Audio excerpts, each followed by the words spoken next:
Yo, it's your girl, Tia Miss Illinois, checking in for the one time, y'all. Good grief and good morning. Daddy made this beat. Yo, mic check. 1, 2, 1, 2. I said, is this thing on? Is this thing on? Good grief and good morning, y'all. Yup, I'm gonna talk like 5 minutes and we're right on. It's the good grief morning. It's the good grief morning. It's the good grief morning show. It's the good grief morning. Good grief morning. It's the good grief morning show. It's the good grief morning. It's the good grief morning. It's the good grief morning. Y'all, we are back.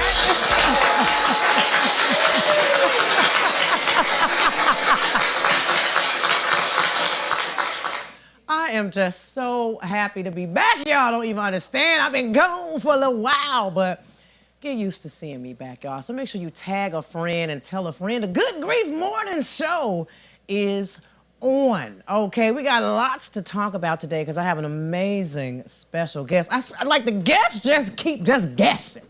You know what I'm saying? I mean, it's just a variety of guests up and through the place. I know y'all saw Mary last week, and I am just so excited to introduce my next guest today. But before we even get her up here, I gotta just get through a few things, y'all. I am so excited for my birthday comedy roast. Yeah. Absolutely. Visit goodgrief.com. That's G-U-D, grief.com. And get your tickets. You can reserve a table, or you can just get an individual ticket, and we're gonna have a good time. I got some people that's gonna be roasting me a little bit there. You know, some close people that actually know me. Okay, people that know me. They're gonna get up there, they're gonna talk a little bit about me. Okay, not all malicious. I know they're not gonna do me like that. But we gonna have a good time, is what we gonna do. And then I got a couple of regular comedians, not roasters, but just to kind of keep the flow going. So I want you all to come out. That is September 21st, the day before the star was born. Not to toot my horn or anything, but God did that with me. I'm so grateful, you all, because every year for my birthday, I do something comedic. Okay, I want to go to a comedy show. I want to go to a comedy club. I want to laugh each year. Comedy is just a deep connection. Like I told y'all last week, it's just a deep connection. When it comes to comedy and movies and my dad, I feel closer. Shout out to my girl, Mary. Not Mary, I'm sorry, Lord. Shout out to Mary for her interview, but shout out to Maya. Maya got me this cute, necklace here. I almost called it a locket, but ain't nothing locked. Ain't nothing to lock. But she got me this necklace. On one side, it's me and my mom, and then when I flip it over, it's me and my dad. And so this is such a special piece to me. So y'all gonna see this as I wear this, because sometimes I just flip it. I be like, whose side I want to show today? And it just makes me feel so close to both of them. So, Maya, I love you, and I thank you for this beautiful gift. So make sure y'all come out to the comedy roast, okay? Because I'm really excited. I'm looking for one more comedian, actually. I have a nice roster, but I think I want one more. So if you are a comedian, maybe you're amateur, maybe you're just up and coming, and you want a place to test some things out, I welcome you. Reach out to me. Send me a message. Send me an email. Nudge me. Something. And let me know, because I'd love to perhaps have you on the roster. We can talk about it. So don't be hesitant to reach out. Amateurs or vets in the game. I just need one more. Okay, so keep me in mind. We had an amazing event. We had an amazing time at the Lagoon Glow.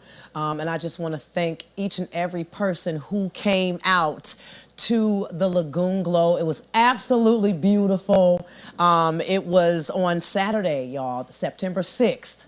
And so there were food trucks, there was music, fun, laughter, loves. Some people cried, but it was an amazing time, and I can't wait to just dig a little bit more into it. I'll share some photos and videos, maybe on the next episode or something, but I'm really grateful for that.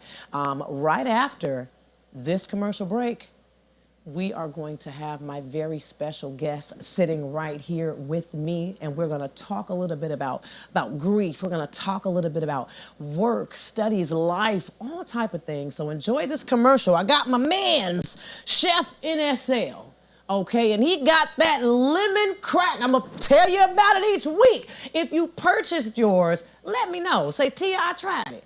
Tia, I ordered mine. But shout out to you, Chef. This is an amazing seasoning, and it is salt-free. So your grandmama and them can have this without worrying about that blood pressure.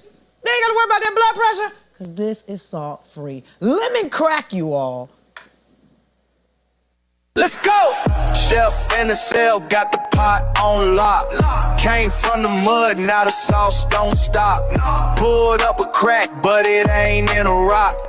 It's lemon crack, better tell your whole block. Sprinkle that love, make a hater tap out. One bite and now they can't back out. AM to PM, got the whole place packed out. Kitchen like a club, got the music in the racks out. In the cell, cook it, whip it, flip that crack, flip it. Lemon crack, blessing place, no cap. No seats left, fill it up, no slack. Run the flavor game, chef really brought it back. Chef in the cell, heavy in the trap. Lemon crack drip, no map, no map. Yes, I see you. I see all of you. You also, once again, get that lemon crack. It is legal, okay? It is legal. Right now, we're gonna shift. Okay, we're gonna get right into it because I can't leave this guest waiting. This woman, she be popping, y'all. She's a businesswoman. She is a mother. She is a wife. She does so many things. She has her master's. She studied clinical psychology. She has her master's in clinical psychology, y'all. She gonna talk to us today about a little something. She know a little Spanish. She know a little Mandarin. And I ain't talking the oranges. She is well-rounded. She's a mother of 3, and she is a ZB, y'all. Class of '02, class of '02. Yeah. She has channeled purpose from the pain, and she is going to talk to us today. If you all could please just give a warm welcome for Jiquanda Nelson. Yeah. Okay, yeah. Everybody around here know her. You're so sweet. Jiquanda, I love you so much. I love you. Thank you for being on the Good Grief Morning Show. I don't even thank me. I just Please. This is great. I have to say this. So I've known you since you were 4. I was trying to calculate in my mind, the years. Yeah. And just to see you in your purpose, you are literally all of the energy. I mean, you always had a lot of energy. You always had us laughing. Just the sweetest, funnest person to be around. And to see you doing this now on this scale and, touching people, making a difference. It's just, I'm like a proud auntie. Yeah, it's like a big cuz. It's my cousin. I know. I've been trying to make myself an auntie so bad.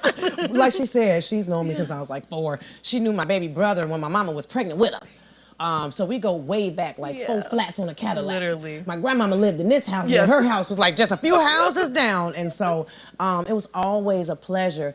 You were the different friend. I used to be she's so proper and my God. I just knew you were gonna be a boss. Since I was a little kid, I just knew, the way she speaks, you are just always so together. You're a fashionista. Thank you. From everything. You're so and sweet. Thank I am you. just so humbled that you're here. Thank you. I want to talk a little bit real quick. You did something that was so cool looking. It was a trail race. Oh, yeah. And I see it was founded and co-founded by 2 amazing Black women. Can you talk about that trail race a little bit? That was amazing. Were you the MC? I was the MC for that. How did that even happen? Yeah. And just talk about that trail race. Yeah, it was super powerful. So a little bit of background context. I started distance running in 2019. And then I became co-ambassador for Black Girls Run. It's a real club. It's like 76 of us chapters across the U.S. Black Girls Run. Black I Girls love Run, that. and just getting Black women, not even running, but just moving our bodies. You know, we have a lot of, health issues in the Black community. So it's a way to really, like, not only just, really help people understand, just move, right? Whether you walk, run, whatever, we gonna hype you up, and just the sisterhood that comes with that. I love that. And so just through that work, I got to work with other dope run clubs.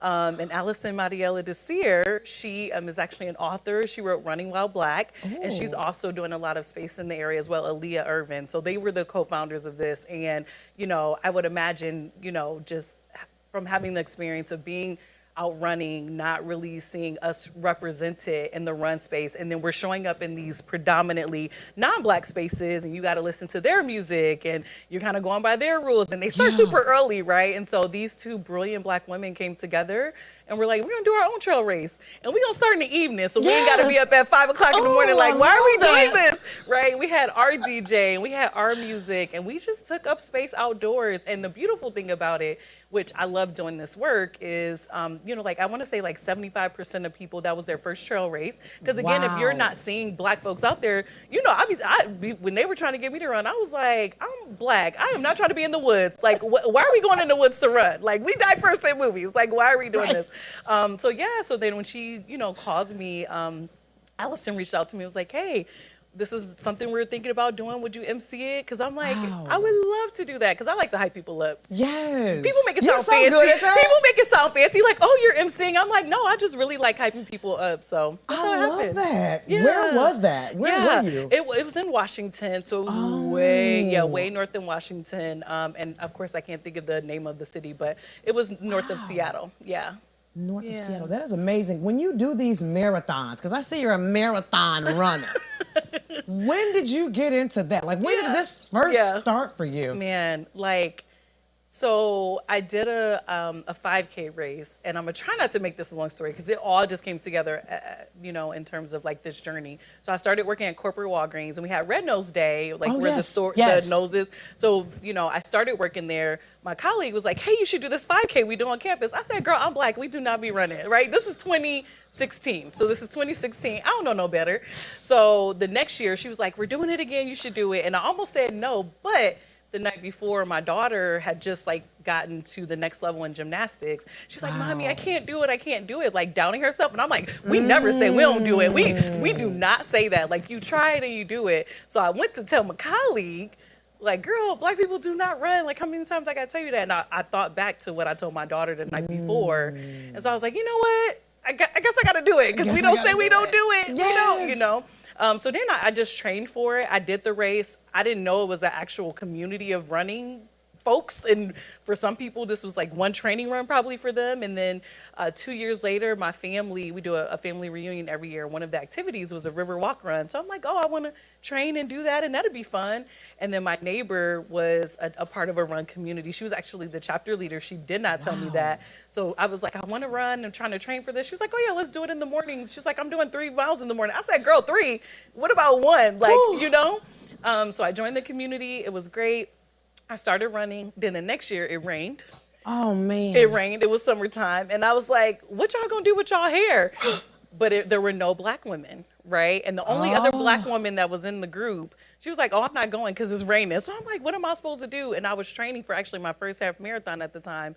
And I was like, I am not going to do this half marathon, because they were like, oh, just put a hood on your head. And I'm like, I just put like $350 worth of hair in my hair. I'm not risking it with a hood. Guess I won't train anymore. I found a hair umbrella, by the way. A hair umbrella? A hair umbrella. It's, you put it on. It's satin lined. It's weatherproof. Oh, wow. So I wear it when it rains to protect my hair. But that's a big thing for us in the That like is a for Black big women, thing. right? Like, people ask me, what do you do with your hair? I'm gonna put that in my yes, notes. in your notes, a hair umbrella. Stop Yeah, playing with founded that by a hair. Black woman.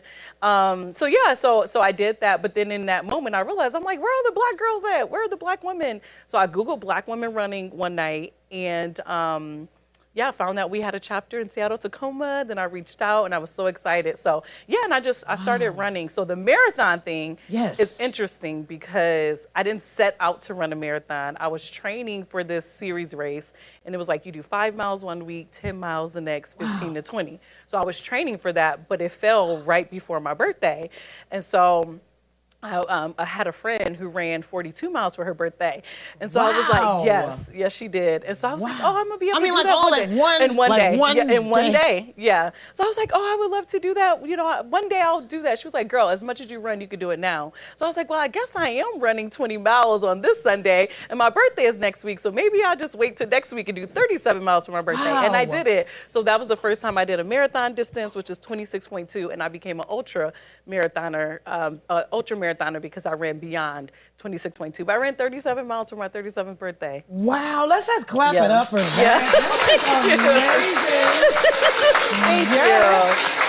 And I know, like, I know I'm making it sound easy, but it wasn't like planned. It just like, I just kind of got out there, you know, and that's what I tell people, like, just go start and then you'll see how far you can go. Like, I never would have thought I would have done that. I didn't set out to do it. It just kind of happened, so. That first race you did was a 5K, you said? It was a 5K. How long? Do you remember how long it took you to run that? Yeah, I want to say, I think my pace was like a 11-minute mile or something like that. Maybe 10, but I was running a lot, right? Until you train. Now, like, it's a little different. And I do not pay attention to my pace. I'm just trying to finish because I'm like, at the end of the day, nobody going to be like, did you walk it? Did you run it? How much did you run? No, did you get your medal at the end? Did you get your banana? So, yeah. So we encourage people, if you're walking, running, walk, run. The time doesn't really even matter. It does not matter unless you're competing against yourself and trying to set a personal record. But yeah. And you did the 5K run here in Zion. We did the Monarch Festival. And so it was really good to see you out there. Thank you. That is amazing. Yeah. I love that so much. Thank you. I was going to do it too, and then life had got the life in. Life. And I was like, I'm gonna be ready next year. There would be plenty. Oh, there would be more before then. Right. My friends are like, here you go. I'm gonna be looking out for some marathons and try to get one in before next year. Yes. I want to know. We're gonna switch it up a little bit, okay? Because you're my cousin. Because we can do that. And I want to talk a little on grief now. Yeah. Growing up, you, your sister, your brother. Y'all are my family. Like, let me tell y'all, they live just a few houses down from my grandma, and we would be over there every day. You and my older cousin, shout out to you, Shanae, if you watching. Hey. Y'all would be outside doing double dutch, and I'm little. I ain't really know how to do it, but I would just watch y'all playing double dutch and just being, I used to be like, man, I want to be like them when I get older. Y'all make just being big kids look cool. Yeah. And so we got to talk a little bit about grief, because Johnny, that was my cousin, and I loved him. I loved him. He was a ball of energy. He always was flipping and playing football and doing all these amazing things. And I'll never forget, I was in class. I want to say I was a freshman.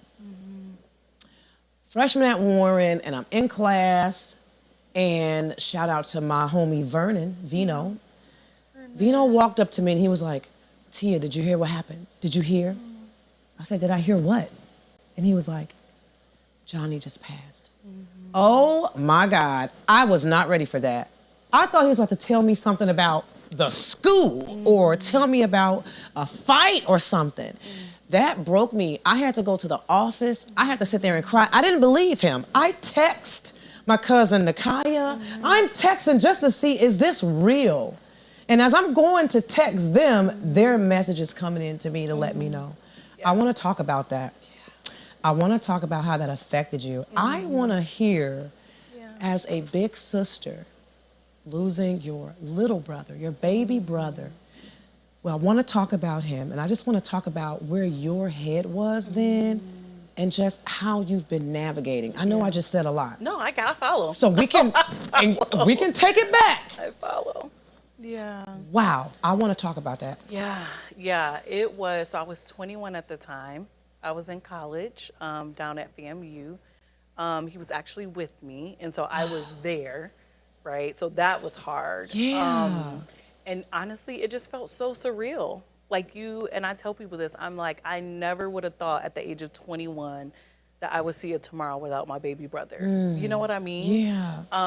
And so at that age, I mean, I feel like it's a little different now. And the wild part about it is I was studying psychology, right? So Right. I had tools, but it was still hard.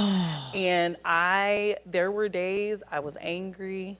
I absolutely struggled with my faith because I was super deep in the church community. I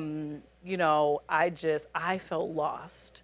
And because I was so involved and, everyone, my nickname was Superwoman J, like people knew me to like just keep going. I'm happy all the time. I'm bubbly. Yeah. Like I came home for the funeral, spent a little time here. We buried him. I went back to school, jumped right in. And it was not good for me. It was not good. And it's so funny because I look back to some of my mentors in the psychology department, and they would be like, "You doing okay? Just checking in." I'm like, "It's fine. It's fine.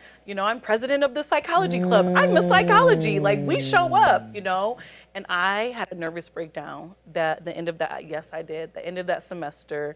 And the beautiful thing about shout out to HBCUs, FAMU Rattlers in the house. Yes, shout out. Yes. Oh, let me get the horn going. I would hope that this is just in community in general. They weren't worried about me finishing my finals. They rallied around me so much.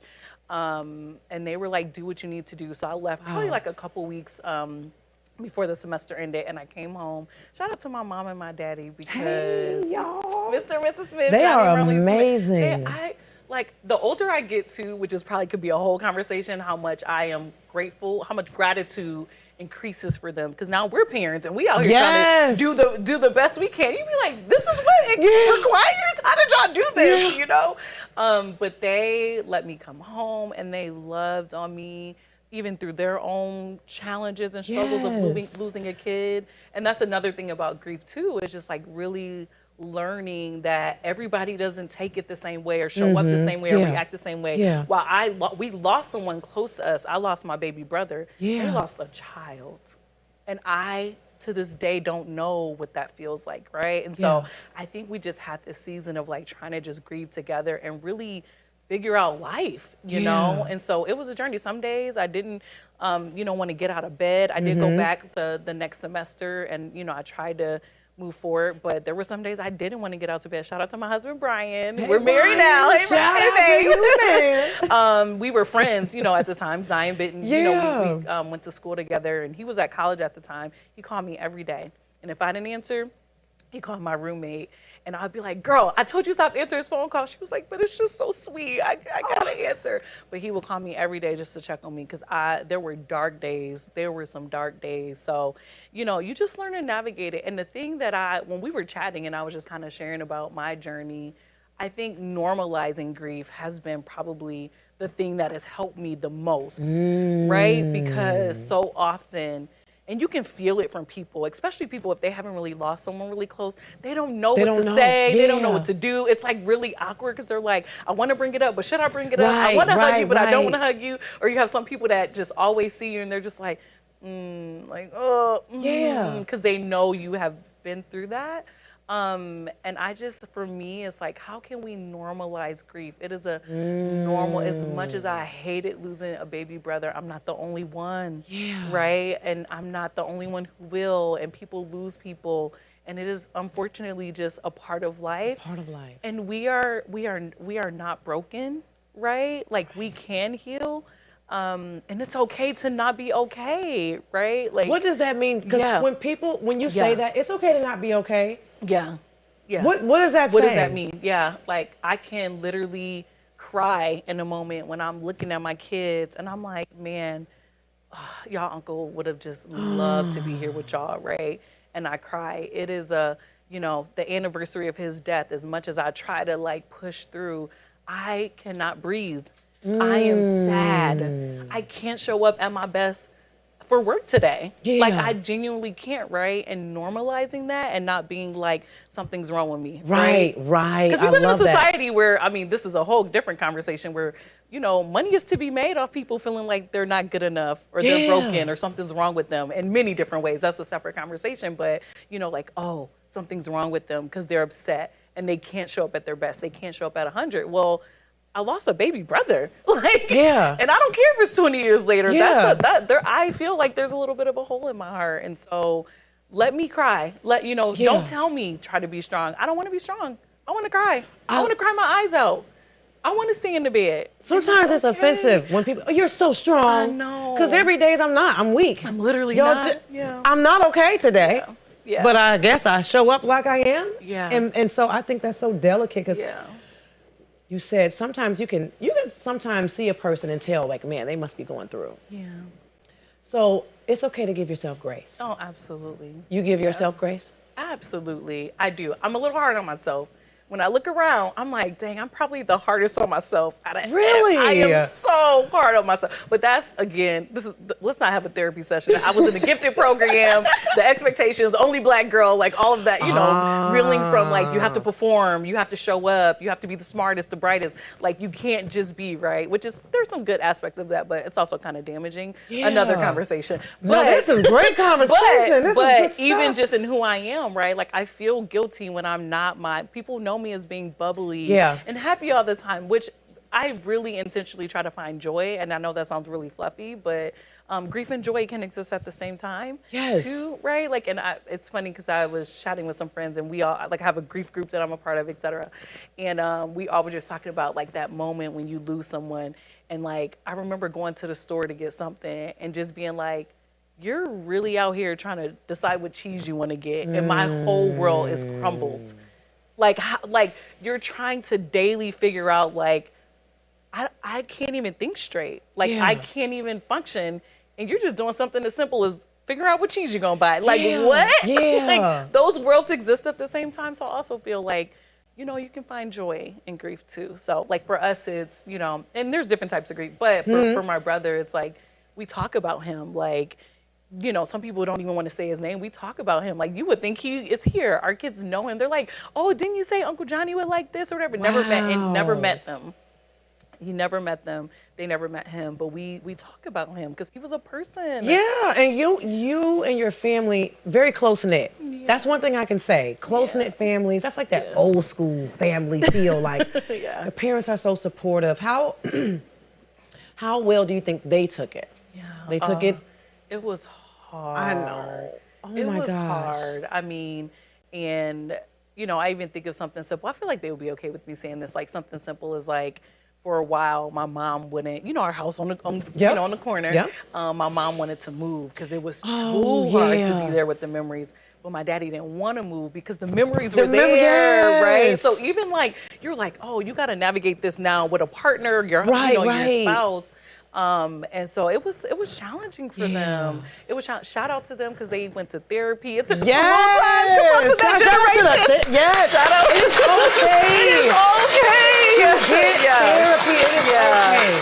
Shout out, like, I was so proud of them when they did that because Yes. you already trying to navigate life just being married in general. In general. In general. And marriage is now, work. Yeah, it's a lot. It's beautiful. It's beautiful. But just like any deep relationship, it requires work, right? Yeah. So it's like you got to navigate that and now losing a child. And so Yeah. I'm so proud of them. They teach me so much just being who they are, like for real, Yes. because I can't imagine, you know? And so, yeah, they sought out therapy. Granted, it was years later, but I was so proud of them for that because, you know, that generation, Yes. they just like to leave it with the Lord. Yeah, We just yeah, gonna take it to that's the what we altar. got. We gonna give it, but like also we're human We can- beings. we And can we get need some counsel. support. Yeah. So I think that was really helpful. is You know, so of course, having good. grandchildren now is hope for them. Yes. They got a whole bunch of grandkids, but yeah. Yes. That is amazing. So I know that when I lost my dad, I started this. It was really rough. And I remember my dad's story is just but I remember it was a little dark for me. And I am the one with the joy and the bubbly personality and all of this. And I'm just like, oh man, Lord. And my dad got it. I tell him, Dad, that was your Job experience when he was going through what he went through. Yeah. And it just hurt so bad. And I'm just like, man, all the feelings that I felt and things that I wanted to do for people and things that I needed for me is what helped me try to put something together to help other people. And so that's how Good Grief came about. Do you do anything, any of your marathons that you run, or is there anything that you do when you're like, no, I'm doing this for him? Or is it not? You just keep going. It's not necessarily for him, but it's for you? Yeah, Or how did... For sure. Yeah, I would say so. Just taking life lessons from the experience. I think number one, like, it's okay. Grief is okay. It's going to be with me for the rest of my life. Yeah. It is something I will carry for the rest of my life. And sometimes they're better than others, Yeah. but just, it is what it is, right? And nothing's wrong with me. I'm not broken. I can heal, right? And so I think, you know, I was 21. He was 16. Yeah. Unexpected. It's not like it was a sickness you walked through, where it was literally unexpected. Even the doctor, this is now we find out after he passed, because he passed from MRSA. They were treating him for pneumonia. We did not know until after he passed that he had MRSA, right? So navigating that. Yeah. And then also they called it a case of bad luck, even how. Really? Yeah, they were just like, the way they described it to us, we have like, you know, germs on our skin. And this particular strain just got into his system and it flooded his, you know, flooded his body quickly. And so even that is like, what? Yeah. Right? Like, Wow. I'm so confused. And so it's like a reality that, you know, we say YOLO all the time. People steady hollering YOLO. You only live once. It's like, well, for me, having that experience at 21, it fueled me to realize that tomorrow is not promised to any of us. And I know we say it and it feels so cliche, but it became real to me. Yeah. Like, he can just pass a healthy, Just like that. 16-year-old, 200 pounds, solid, 6 feet, active, you know, can just pass like that. Oh, I don't have time to play. And so there, a lady that I adore, she has a book called The Urgent Life, and she gave me language because I was like, that's how I live my life. I don't stay in places too long where I'm not valued. If you look at my job history, you'll see I dip out on them in a minute. I won't stay on the board. Life is really, I only have this moment right now. And so I don't spend a lot of time in toxic relationships, whether it's friendships, jobs, I just don't do it because I realize, like, if I only got this amount of time that I don't know about, you think I'm gonna waste it here? So I think it's helped me to like live life urgently and just really go for the things, you know, and be okay to like, I do so many things and not all of them always work out, but nobody can say I'm not trying. I know that's right. No, you doing it. Yeah. Wow. So not specific things, but I think those are the ways that really fuel me to accomplish the things that I have accomplished. Yeah. That is amazing because Thank you. I see the different things that you do, and that's what made me want to ask. Is I'm like, man, you know, she's gonna keep going and pressing, but I know that sometimes it can be hard. Yeah. It can definitely be hard, but I am a believer that laughter is like medicine for me. I love to laugh. Like, just put me in a space where we can be silly and we can be free. I don't like too serious of stuff all the time, and so. Everybody has a different way to navigate and get through. Is there a favorite quote or a scripture or a saying that you tell yourself when you're just like not feeling it today? Yes.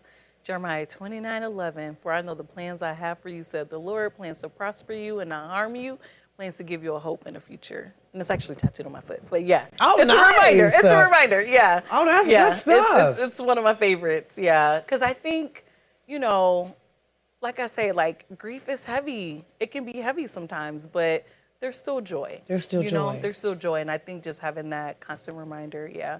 And I'll say, too, like, when I was just hearing you previously talk about, like, ways to navigate, I think showing up authentically, right? Like, I'm not trying to be strong. Like, you know, like, I am, right? Because I show it through my perseverance and being able to overcome. But, like, if it's not a good day for me, if I'm struggling, like, you're gonna know. Like, I'm not trying to be, you know, oh, she's so strong. That's not who I am. So I really do try to be myself and be authentic. And the way I am with you now is the way I'm at work and board meetings, all of that. And you totally live your life out loud authentically. So yes, that's I why see that in you.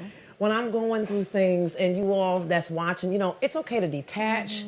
It's okay to sit down. If I don't feel like talking, I'm not gonna talk. Right. If you call me and I'm not feeling it, or maybe I'm doing something, I won't answer. The whole faking the funk, I'm really not good at that. I am good at just being happy, but if I'm not feeling it, I just can't do it. And I want y'all to know out there that it's okay. If you need some time for yourself, detach, go on D&D. Take a couple of days for yourself, because life is hard, but it's possible. It's definitely possible to get through. So I am just excited that you are even here with us, Jiquanda. I do want to just take a little bit to put back up that birthday flyer. We're going to get right back to this. But in the theme of laughing through the pain, you all, that's why I'm doing this comedy roast. Again, it's a connection when it comes to comedy and losing my father, losing my mother. I don't got no parents out here.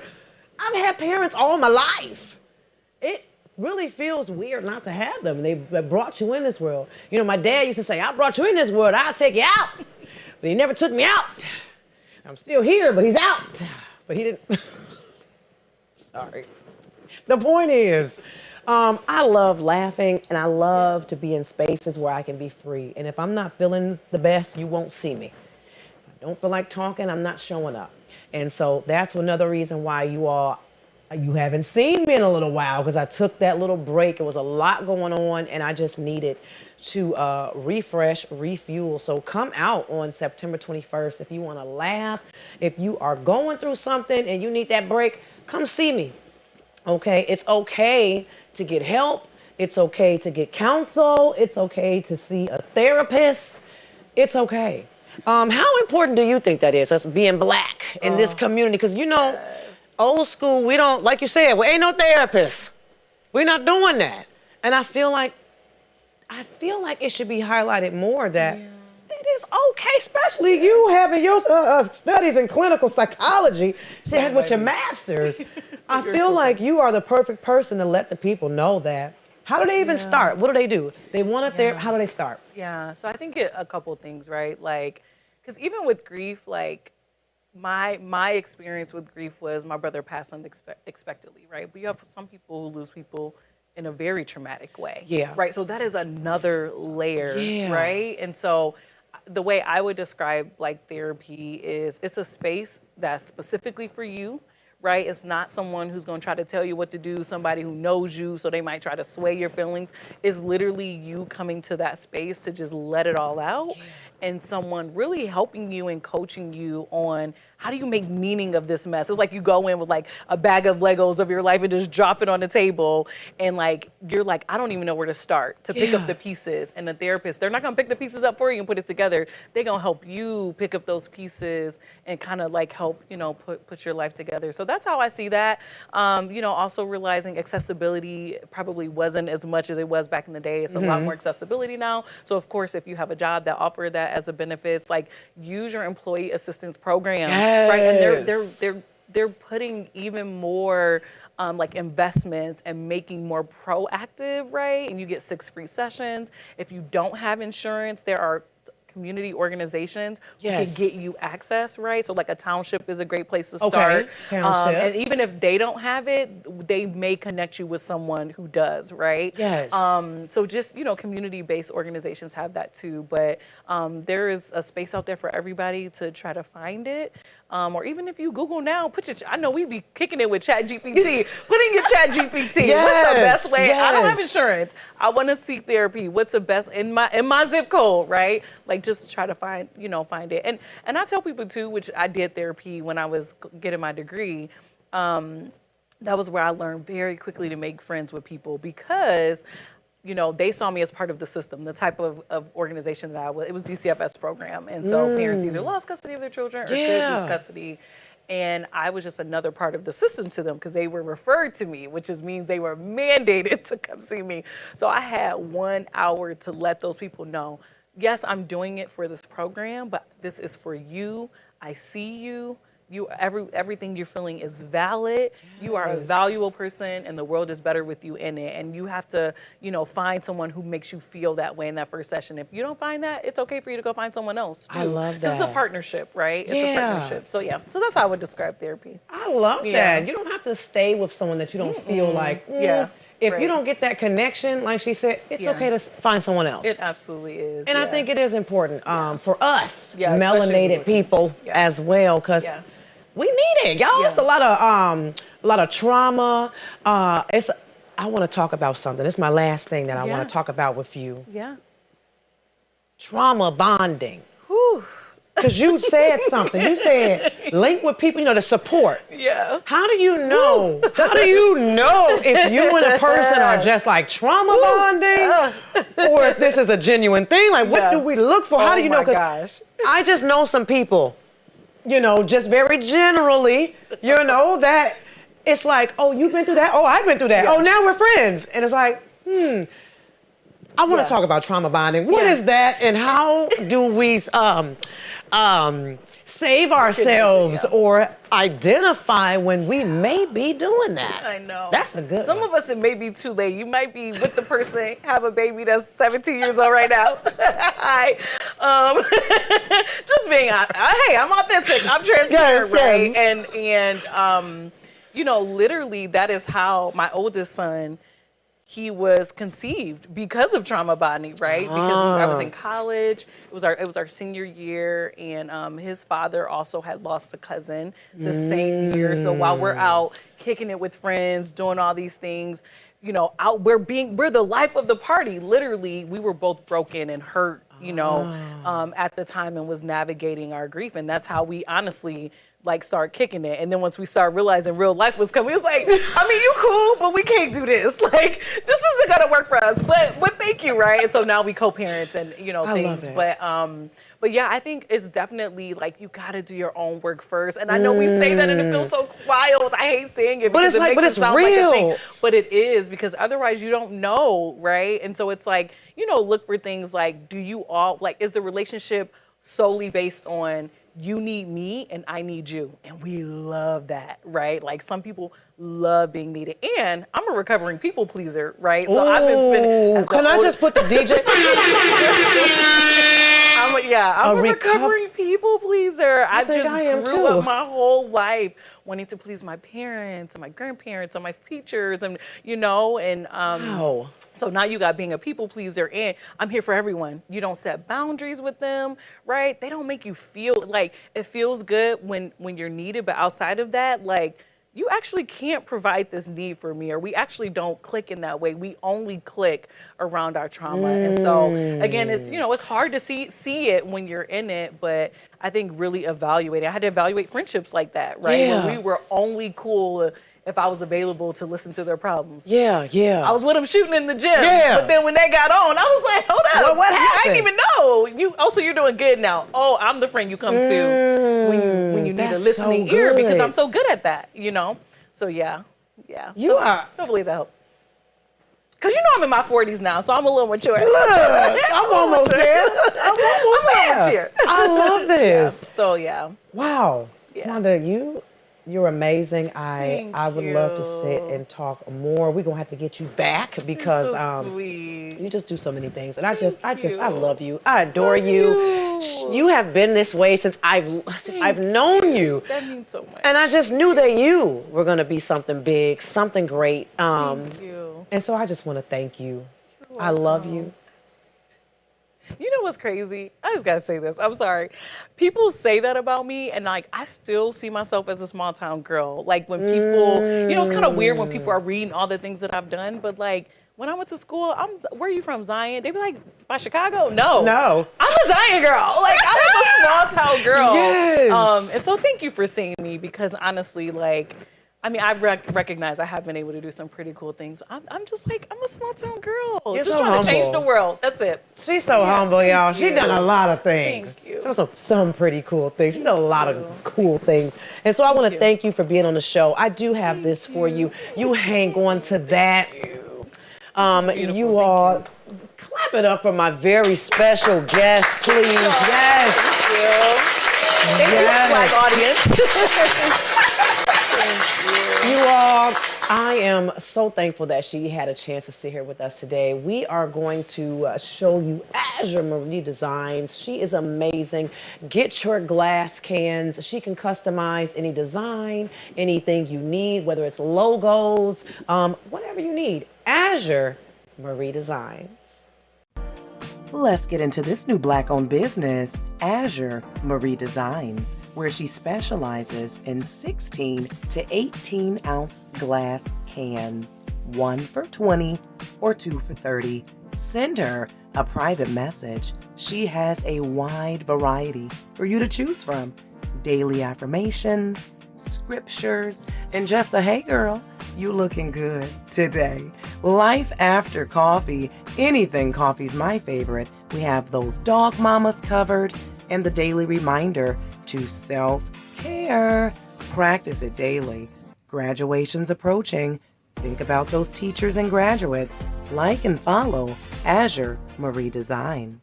Wow, wow, wow. Azure Marie Designs, you all. She's amazing. She is doing more and more. She is doing vending events, private events. I love her, and I just pray much success over her and her business as a whole. I was so grateful to sit down with Jiquanda, y'all. Like I said, that's my cousin, and you can't tell me we're not. Okay, I've known that beautiful woman since I was like 3 or 4 years old, literally like before starting school. So she's really family to me. I've looked up to her. Little does she know, but she know now because she can hear me. So there's a shorty. I literally used to be like, I want to be like Jiquanda. She's like proper, like, I don't know. People used to tell me I talk white, whatever that, whatever that means. It's proper.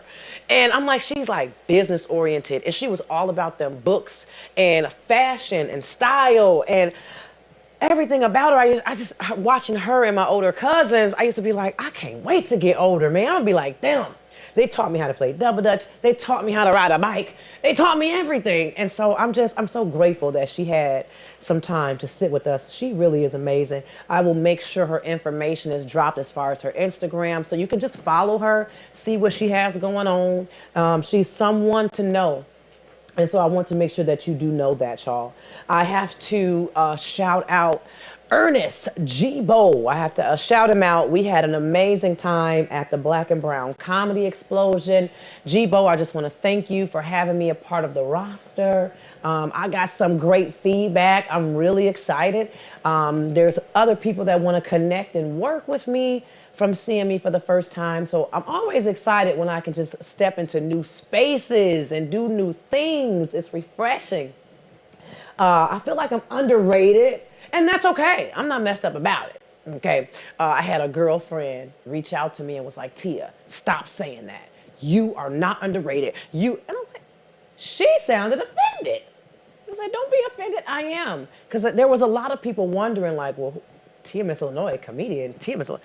People know me for singing, acting, and all these other things. And it's like, I had an opportunity to present myself to a nice sized audience of people who have no idea who Tia Miss Illinois is. But guess what? They learned today. I said they learned. So if you want to book me, book. You're booking or looking. I said you want to look and you're going to book. I crack myself up sometimes, y'all. But thank you for tuning in to the Good Grief Morning Show. Tag a friend, tell a friend, y'all. Follow me. I got so much stuff coming up. I am excited to be back in the studio. I had to take that time and sit down and revamp and revise. So I'm just grateful. If you want to be on the show, if you would like to be on the show, I'd love to have you. We have different categories. There is From Grief to Grind. We are spotlighting entrepreneurs, activists. That's who y'all just saw. She's like an activist, an entrepreneur, a mompreneur, all that good stuff. We are talking to creators who have channeled their pain into purpose-driven businesses or initiatives. We are having a space for a good grief moment. Maybe you have a raw testimony, okay? That is a raw testimony from a guest who has faced profound grief and turned it into motivation for change. So if you went through something, you got through it, and now you can motivate others, I want you to sit and talk to me. We also have letters from the lake.